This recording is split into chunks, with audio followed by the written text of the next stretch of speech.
നമസ്കാരം. ഇന്നത്തെ നമ്മുടെ ഈ ഒരു ചർച്ചയിലേക്ക് സ്വാഗതം. നമ്മളിന്ന് സംസാരിക്കാൻ പോകുന്നത് രണ്ടാം ലോക മഹായുദ്ധത്തെക്കുറിച്ചാണ്.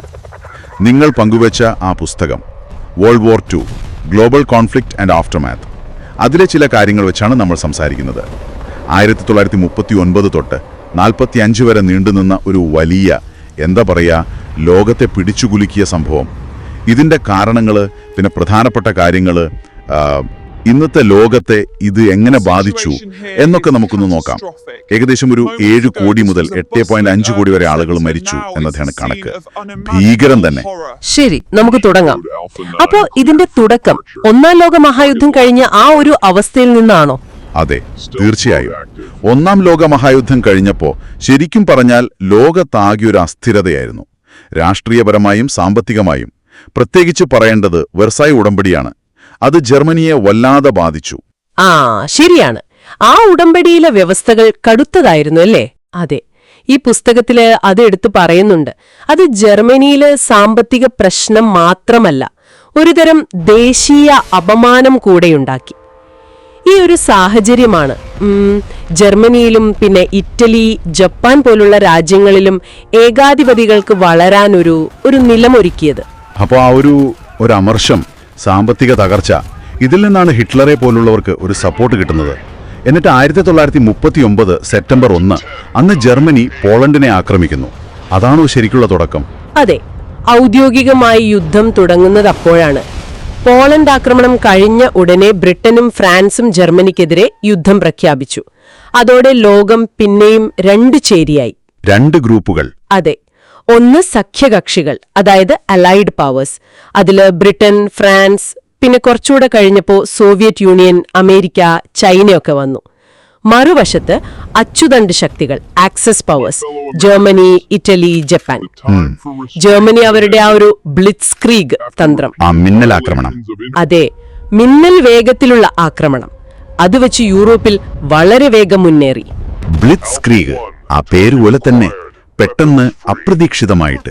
ഫ്രാൻസൊക്കെ വീണത് അതുകൊണ്ടാണോ? പക്ഷേ 1941 എത്തിയപ്പോൾ കാര്യങ്ങൾ കുറച്ചുകൂടി കോംപ്ലിക്കേറ്റഡ് ആയില്ലേ? ഹിറ്റ്ലർ സോവിയറ്റ് യൂണിയനെ ആക്രമിക്കുന്നു, അപ്പുറത്ത് ജപ്പാൻ പേൾ ഹാർബറും. ശരിയാണ്. ഹിറ്റ്ലർ അതുവരെ സോവിയറ്റ് യൂണിയനുമായി ഒരു സന്ധിയിലായിരുന്നു, അനാക്രമണ സന്ധി. അത് ലംഘിച്ചാണ് ആക്രമിച്ചത്. അത് യുദ്ധത്തിൽ വലിയൊരു മാറ്റമുണ്ടാക്കി.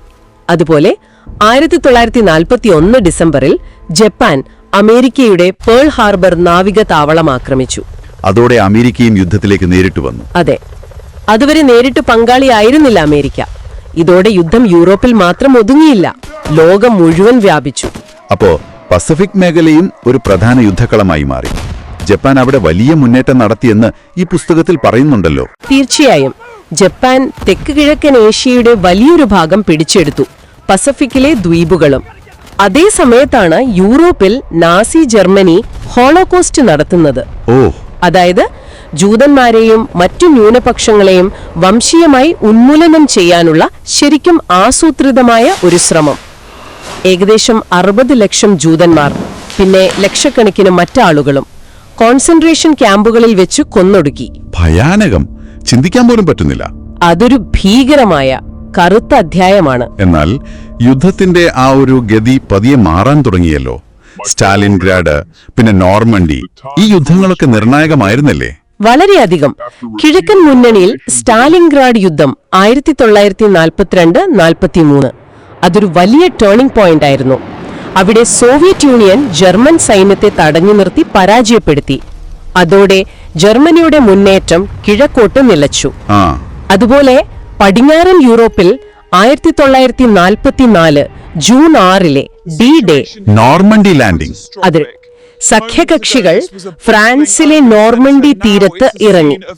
അത് ജർമ്മനിക്കെതിരെ ഒരു 2ാം യുദ്ധമുഖം തുറന്നു. പടിഞ്ഞാറൻ യൂറോപ്പിനെ നാസി ഭരണത്തിൽ നിന്ന് മോചിപ്പിക്കാനുള്ള തുടക്കമായിരുന്നു അത്. അപ്പോ ഈ 2 വിജയങ്ങളോടെ അച്ചുതണ്ട് ശക്തികളുടെ പതനം ഏകദേശം ഉറപ്പായി. 1945 യൂറോപ്പിൽ യുദ്ധം അവസാനിച്ചത് എങ്ങനെയാണ്? സഖ്യകക്ഷികൾ 2 വശത്തു നിന്നും, അതായത് കിഴക്ക് സോവിയറ്റ് യൂണിയനും പടിഞ്ഞാറ് മറ്റ് സഖ്യകക്ഷികളും ഒരേ സമയം ജർമ്മനിയിലേക്ക് മുന്നേറി. 1945 ഏപ്രിലില് ഹിറ്റ്ലർ ആത്മഹത്യ ചെയ്തു. തൊട്ടു പിന്നാലെ മെയ് മാസത്തിൽ ജർമ്മനി കീഴടങ്ങി. നിരുപാധികം. അപ്പോൾ യൂറോപ്പിൽ യുദ്ധം കഴിഞ്ഞു. അതെ, പക്ഷേ പസഫിക്കൽ യുദ്ധം തീർന്നിരുന്നില്ല. ജപ്പാൻ അപ്പോഴും പിടിച്ചു നിൽക്കുകയായിരുന്നു. അവിടെയാണ് ആ അണുബോംബ് വരുന്നത്, ചരിത്രത്തിലെ മറ്റൊരു വലിയ ദുരന്തം. അതെ, ജപ്പാനെ കീഴടങ്ങാൻ നിർബന്ധിക്കാൻ വേണ്ടിയാണെന്ന് പറഞ്ഞാണ് അമേരിക്ക 1945 ഓഗസ്റ്റിൽ ആദ്യം ഹിരോഷിമയിൽ ഓഗസ്റ്റ് 6-ന്, പിന്നെ 3 ദിവസം കഴിഞ്ഞ് നാഗസാക്കിയിലും ഓഗസ്റ്റ് 9-ന് അണുബോംബുകൾ ഇട്ടത്. ലക്ഷക്കണക്കിന് സാധാരണ മനുഷ്യരാണ് അതെ, തൽക്ഷണം മരിച്ചത്. അതിലും എത്രയോ ഇരട്ടി ആളുകൾ പിന്നീട് റേഡിയേഷൻ കാരണമൊക്കെ മരിച്ചു, അല്ലെങ്കിൽ ദുരിതത്തിലായി. ഈ ഒരു ഭീകരാക്രമണത്തിന് ശേഷമാണ് ഓഗസ്റ്റ് 15-ന് ജപ്പാൻ കീഴടങ്ങുന്നത്. അതോടെ രണ്ടാം ലോക മഹായുദ്ധം ശരിക്കും അവസാനിച്ചു. അപ്പോ ഇത്രയും വലിയ വിനാശകരമായ ഒരു യുദ്ധം കഴിഞ്ഞു. ലോകം എങ്ങനെയാണ് മാറിയത്? നിങ്ങൾ ശ്രദ്ധിക്കേണ്ട കാര്യങ്ങൾ എന്തൊക്കെയാണ്? യുദ്ധത്തിന് ശേഷം ലോകം പഴയതുപോലെ ആയിരുന്നില്ല എന്ന് പറയാം.